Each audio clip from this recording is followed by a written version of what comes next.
పుస్తకము, కీర్తనాల పుస్తకము 34వ కీర్తన 17వ వచనం. 34వ కీర్తన 17వ వచనం నేను చదువుతాను, మీరు వినండి. నీతిమంతులు మొరపెట్టగా యెహోవా ఆలకించును, వారి శ్రమలన్నిటిలో నుండి వారిని విడిపించును. దేవుడు చెప్తున్నటువంటి మాట, నీతిమంతులు మొరపెట్టగా యెహోవా ఆలకించును. అయితే దేవుని బిడ్డలారా, ఆ దుష్టుడు మన ఇంట్లో నుంచి వాడు పారిపోవాలంటే మనం మొట్టమొదటిగా నీతితో మనము దేవునికి మొరపెట్టాలి.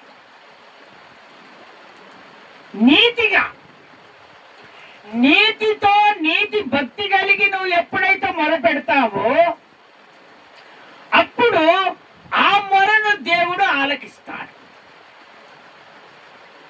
నేను ప్రార్థన చేస్తున్నాను, మాకు ఇవే శోధనలు వస్తున్నాయి, ఇవే బాధలు వస్తున్నాయి, ఇవే ఇబ్బందులు వస్తున్నాయని ఇక నుంచి నువ్వు అనుకుంటున్నావేమో. అవన్నీ ఇప్పుడు మర్చిపోయి నిన్ను దేవుడు ఏం చేస్తున్నాడు, ఇప్పుడు ఆయన నువ్వు నీతిగా నాకు చేసే ప్రార్థన, నాకు చేసే కన్నీటి ప్రార్థన నువ్వు నీతిగా మొరపెట్టు. నువ్వు ఎప్పుడైతే నీతిగా నువ్వు మొరపెడతావో ఆ మొర ఖచ్చితంగా నేను ఆలకిస్తాను. నీ కుటుంబంలో దుష్టుడు విరోధంగా చేస్తున్నాడా? నీ కుటుంబంలో దుష్టుడు ఏ పని చేయాలని నువ్వు ముందుకు వెళ్తే వాడు ఆ పనికి ఆటంకపరుస్తున్నాడా? లేదా నువ్వు వెళ్తుంటే తిరుగుతుంటే నీ పనులు జరగకుండా వాడు ఆటంకపరుస్తున్నాడా? లేక ఒకరు కాకపోతే ఒకరికి ఇంట్లో జ్వరం పెడుతున్నాడా? ఒకరు కాకపోతే ఒకళ్ళు సాతాను పంపిస్తున్నాడా? వాడు దుష్టుడు ఏ ప్రకారంగా నిన్ను కుటుంబాన్ని అణిచివేయాలని ప్రయత్నం చేస్తున్నాడు. నా ప్రభు అంటున్నాడు, మీరు చేసేది ఏం లేదు, మీరు నీతిగా నాకు మొరపెట్టండి, నేను ఖచ్చితంగా మీ ప్రార్థన నేను ఆలకిస్తాను. దుష్టుడు మీలో కాదు, మీ కుటుంబంలో కాదు, నువ్వు తిరిగిన చోట్లల్లా వాడు ఉండటానికి వీలే లేదు. ఎందుకో తెలుసా? అప్పుడు నా కాపుదల మీ కుటుంబంలో నీ మీద ఉంటుంది. స్తోత్రం చెప్తారా? ఒకసారి గట్టిగా, ఇంకొకసారి గట్టిగా చెప్తారా? అయితే వాడు దుష్టుడు పెడుతున్నటువంటి ఆ శ్రమను కొంతమంది తట్టుకుంటారు. చాలా మటుకు మన నీతిమంతులు చాలా మటుకు తట్టుకుంటారు. కానీ నీతి లేకుండా ఉన్నటువంటి వారికి ఏం చేస్తారంటే శ్రమల మీద కోపం వచ్చేసి దేవుడు ఎందుకని బైబిల్ కూడా కింద వేసే రోజులు కూడా ఉండొచ్చు. కానీ నీతిగా నువ్వు బొరబెట్టి నీతిగా భక్తి కలిగి నువ్వు ఎప్పుడైతే దేవుడితో ఉంటావో నా ప్రభు ఆ శ్రమల అన్నిటిలో నుండి నా దేవుడు విడిపిస్తాడంతే. వాడు రాని అడిగా. అందుకనే అక్కడ చెప్తున్నటువంటి మాట, వారి శ్రమలన్నిటిలో నుండి వారిని విడిపిస్తాడు. అటు సాతానుడు, ఆ దుష్టుడు ఎన్ని శ్రమలు పెడుతున్నాడో ఆ శ్రమల అన్నిటిలో నుండి నేను విడిపిస్తాను. కానీ నాకు కావాల్సింది ఏంటిదో తెలుసా? నీతి కలిగి నాకు మొరపెట్టండి. నాకు కావాల్సిన ప్రార్థన అదే. అప్పుడు నేను ఆలకిస్తాను, ఖచ్చితంగా ఆలకిస్తాను.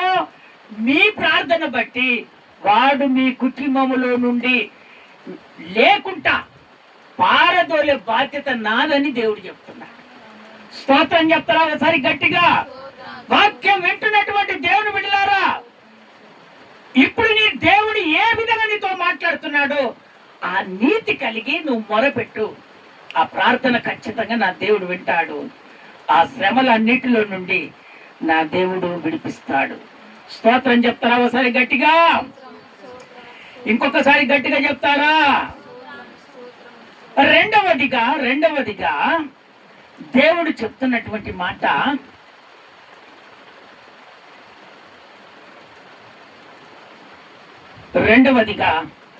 కీర్తనాల పుస్తకం 121వ కీర్తన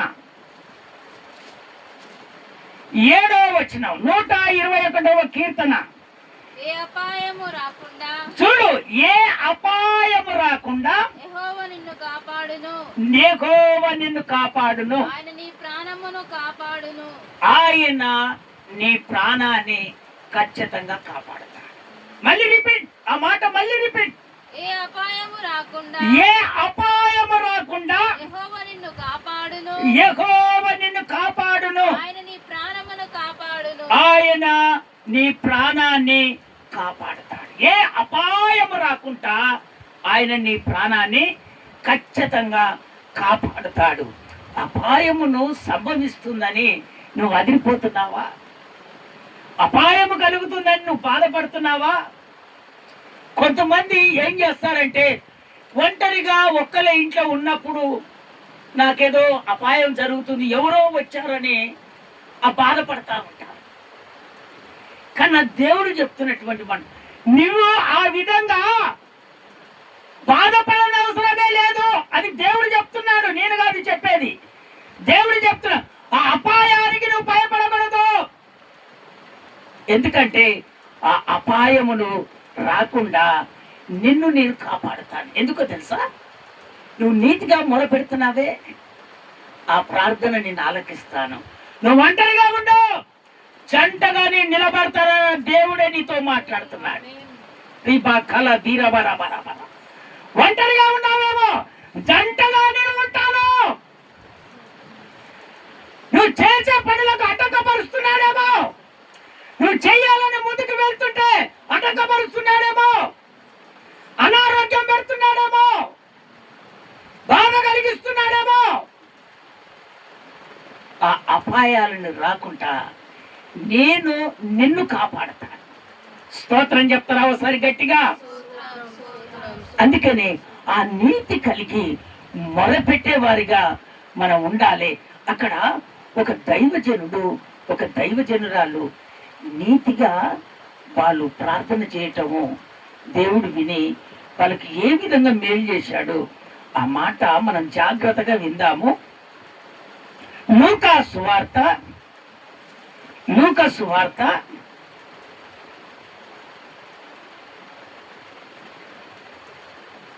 1వ అధ్యాయము 6వ వచనం. నాన్న 1వ అధ్యాయము 6వ వచనం. లూకా సువార్త 1వ అధ్యాయము 6వ వచనం. వీరిద్దరు ప్రభు యొక్క సకలమైన ఆజ్ఞల చొప్పున న్యాయ విధుల చొప్పునను నిరపరాధులుగా నడుచుకొనుచు దేవుని దృష్టికి. చూశారా? వీళ్ళు దేవునికి నీతిమంతులై ఉన్నారు. స్తోత్రం చెప్తారా ఒకసారి గట్టిగా? వాళ్ళకు ఎన్నో బాధలు వస్తున్నాయి, ఎన్నో శ్రమలు వస్తున్నాయి, ఎన్నో ఇబ్బందులు వస్తున్నాయి. వాళ్ళకి కావాల్సింది ఏంటంటే వాళ్ళకు ఇక తోడు లేదు. స్తోత్రం చెప్తారా ఒకసారి గట్టిగా? తోడు అంటే ఏంటిది? అమ్మా, మీరు ఇన్ని సంవత్సరాలు అయింది, ఒక్క మొలక కూడా మీకు లేదా? ఇంకా నీకు పిల్లలు పుట్టలేదా? ఇంకా ఎంతకాలం మీరు ఇద్దరే ఇట్లా ఉంటున్నారని అక్కడ ఉన్నటువంటి వాళ్ళంతా హెచ్చడి చేస్తున్నారు. ఎవరిని? దైవజనురాలని. అయినా కూడా వాళ్ళు ఏ విధంగానంటే ప్రభు యొక్క సకలమైన ఆజ్ఞ చొప్పున వాళ్ళు నడుచుకుంటున్నారు. ఆ న్యాయాన్ని వదిలిపెట్టట్లేదు. ఆయన ఏదైతే ఆజ్ఞాపించాడో ఆ ఆజ్ఞ ప్రకారంగా ఆ న్యాయ విధుల చొప్పున నిరపరాధులుగా వాళ్ళు దేవుని దృష్టి పెట్టి వాళ్ళు ప్రార్థన చేయటం మొదలు పెట్టారు. ఎవరన్నా యావనానని, గొడ్రాలేయాలని, ఇక మీ కార్యాలు జరగట్లేదు అనని, వాళ్ళు ఎన్నైనా బాధలు పెట్టని, కానీ నా దేవుని దృష్టిలో మేము నీతిమంతులుగా ఉన్నాము, నిరపరాధులుగా ఉన్నాము. దేవుడు ఏదో ఒక రోజు మాకు చేస్తాడు. ఆయన మాట ఇచ్చిన దేవుడు చేస్తాడు. చేయకపోయినా ఆయనే మా దేవుడు, చేసినా ఆయనే మా దేవుడు. ఆయన చేయకపోయినా మేము ఆయన రాజ్యంలో చేర్చబడతానని ఒక న్యాయ విధానము చొప్పున, దేవుని ఆజ్ఞ చొప్పున వాళ్ళు పరిచర్య చేయటము మొదలు పెడుతున్నారు. స్తోత్రం చెప్తారా ఒకసారి గట్టిగా? ఇంకొకసారి గట్టిగా చెప్తారా? అయితే ఆ దైవజనుడు దేవుని మందిరంలోకి వెళ్ళి ఆయన ప్రార్థన చేస్తున్నాడు. ఏమని ప్రార్థన చేస్తున్నాడంటే, ప్రభువా ఈ బిడ్డలను కాపాడు, ఈ బిడ్డలను దీవించు అని ఆయన మొరపెట్టి ప్రార్థన చేస్తున్నాను. వృద్ధాపంలోనికి వచ్చారు వాళ్ళు. ఆయన నీతిని వదిలిపెట్టలే, న్యాయ విధులను వదిలిపెట్టలే, ఆయన ఆజ్ఞ చొప్పున నడుచుకుంటున్నారు వాళ్ళు. ఆయన చెప్పిన మాట ఇంత కూడా పొలువనియకుండా అదే ప్రకారంగా నడుచుకుంటున్నారు. ఆయన డ్యూటీ అప్పుడు వచ్చేసింది.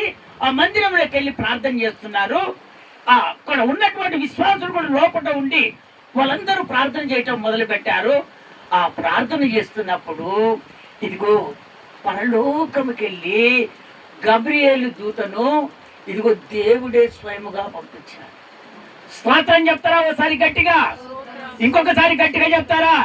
దేవుని బిడ్డలారా, నీతిగా ఉండి నువ్వు ఎప్పుడైతే ప్రార్థన చేస్తావో, ఎప్పుడైతే మొర పెడతావో, ఎంతమంది నిన్ను విమర్శించినా, ఎంతమంది ఉమ్మివేసినా, ఎంతమంది నిన్ను కించపరిచినా, ఎంతమంది నిన్ను అపాయపెట్టినా, ఎంతమంది ఇది నీదొక బ్రతికేనా అన్నా గాని నీవు దేవుని వదిలిపెట్టకుండా దేవునికి నువ్వు మొరపెట్టు, నా దేవుడు ఖచ్చితంగా నీకు జవాబిస్తాడు. ఆయన మొర పెడుతున్నాడు. ఆ నీతిని వదిలిపెట్టకుండా ఆయన ఆజ్ఞ చొప్పున ఇదిగో మొర పెడుతున్నప్పుడు దేవుడే ప్రత్యేకంగా ఒక దూతను పంపించాడు. పంపించి కుడి వైపున నిలబడి ఇదిగో వృద్ధాపంలో ఉన్నటువంటి అయ్యా, నీకు చక్కని కుమారుడు దేవుడు నీకు అనుగ్రహించబోతున్నాడు. స్తోత్రం చెప్తారా ఒకసారి గట్టిగా? ఇంకొకసారి గట్టిగా చెప్తారా? జకరియా, నీకు మీ సంతానములో ఒక చక్కని కుమారుడు మీకు అనుగ్రహించబోతున్నాడు.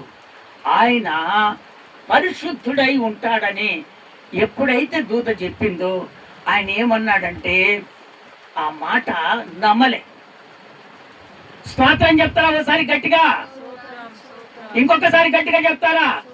ఆయన ఎప్పుడైతే నమ్మలేదో ఆ గబ్రియేలు దూత చెప్పింది, దేవుడు ప్రత్యేకంగా నీ కొరకు నన్ను పంపించాడు. నేను పంపబడినటువంటి గబ్రియేలు దూతను దేవుడు ఎవరి దగ్గరికి వెళ్ళమంటే వాళ్ళ దగ్గరికి వెళ్ళి నేను వాళ్ళ బాధలు తీరుస్తూ ఉంటాను. అందుకనే ఈరోజు నన్ను నీ దగ్గరికి పంపించాడు అని చెప్తే ఆయన చెవులో పెట్టకపోతే ఆ దూత అంటుంది, ఇదిగో ఇది జరుగుంత వరకు, మీకు కుమారుడు పుట్టంత వరకు నీవు మాట్లాడవు. స్తోత్రం చెప్తారా ఒకసారి గట్టిగా? ఇంకొకసారి గట్టిగా చెప్తారా? ఆ దూత ఏం చెప్పింది? నీకు మాటలు రా, నువ్వు మౌనంగా ఉంటా.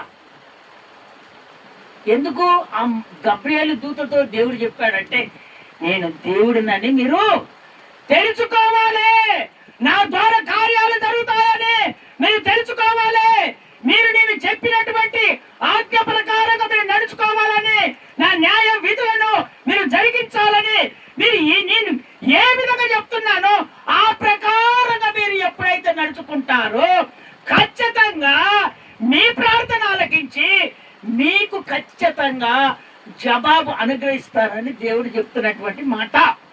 అందుకనే దేవుని బిడ్డలారా, కొంతమంది ఏం చేస్తారు, పెడ చెవులో పెట్టేస్తారు. దేవుని వాక్యాన్ని వింటారు, ఆ వాక్యం తన హృదయంలో పెట్టుకోరు. అందుకనే కార్యాలు జరగవు, అందుకనే అనారోగ్యాలు పోవు, అందుకనే సమస్యలు వస్తూ ఉంటాయి. నా ప్రభు చెప్తున్నాడు, వీటికన్నిటికీ కారణం ఏంటో తెలుసా? నువ్వు నీతిగా ఉండి నువ్వు మొరపెట్టు, దేవుడు ఖచ్చితంగా నీకు జయాన్ని అనుగ్రహించునుగాక, జయాన్ని అనుగ్రహించునుగాక. ఇదిగో ఎలిజబెత్ భార్యను వాళ్ళు ఎంతో హింస పెట్టారట. అమ్మో, ఈమె తిరుగుతుంది యువత, ఇంకా పిల్లలే పుట్టలేదు గొడ్రాలని. వాళ్ళు జనాలు ఎచ్చి చేయటం అంటే ఆ బాధలకు కొంతమంది ఏం చేస్తారంటే బయటికి వెళ్ళకుండా ఉంటారు. చనిపోవాలనే ఆలోచన కూడా వచ్చేస్తుంది. అలాంటి లోకములో ఉన్నటువంటి వాళ్ళు ఆ విధంగా అంటుంటే ఏమనిపిస్తుంది? ఇంకా ఏదైనా ఒకటి వేసుకొని చనిపోవాలనిపిస్తారు. అయితే వాళ్ళు ఆ విధంగా అనుకోవట్లేదు. వాళ్ళు దేవునికి మేము సమర్పించుకున్నాము, నా దేవునికి నీతిగా ఉన్నాము, నా దేవుడు ఖచ్చితంగా మాకు కార్యం చేస్తాడు. వృద్ధాపంలోనికి వచ్చినా కూడా ఆ గబ్రియేలు దూత మాట్లాడితే, అయ్యా మేము వృద్ధాపంలోనికి వచ్చాము, అయినా మా భార్య ఇంకా వృద్ధాపంలో ఉంది, ఇది ఎట్లా జరుగుతుందయ్యా అనుకున్నాడు. అయితే నీకు ఒక పనిష్మెంట్ ఏందో తెలుసా? పిల్లగాడు పుట్టేంత వరకు నువ్వు మౌనంగా ఉంటావు. ఎందుకు? నేను దేవుడినని నువ్వు తెలుసుకోవటానికే. నీవు ఎప్పుడైతే ఇవి తెలుసుకుంటావో ఖచ్చితంగా దేవుడు నీ నీ నీ నీ స్థితిని బట్టి దేవుడు ఖచ్చితంగా ఆయన కార్యాన్ని చేస్తాడు. స్తోత్రం చెప్తారా ఒకసారి గట్టిగా? ఇంకొకసారి గట్టిగా చెప్తారా? వాళ్ళంతా ఈచరించుకుంటే ఆమె అంటది, ఈ మాట చదువుతారా నాయన? అదే లూకా సువార్తలో, సంతానం లేకపోతే అందరూ ఆమెను అవమాన పాలు చేస్తున్నారు,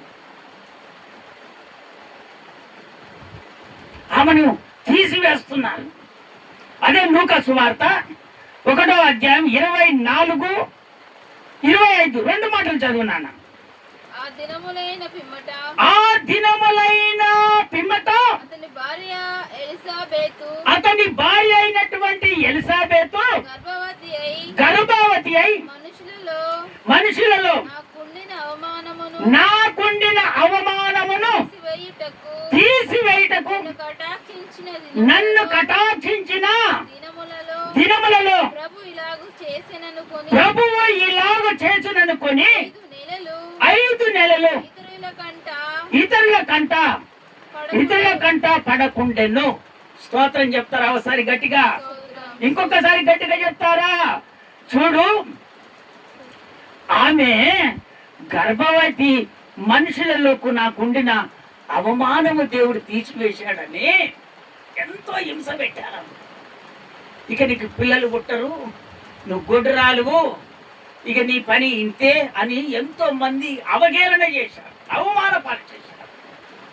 అయితే నా దేవుడు కటాక్షించి కుమారుని గర్వాన్ని అనుగ్రహించిన తర్వాత ఆమె ఎన్ని నెలలు అమ్మా?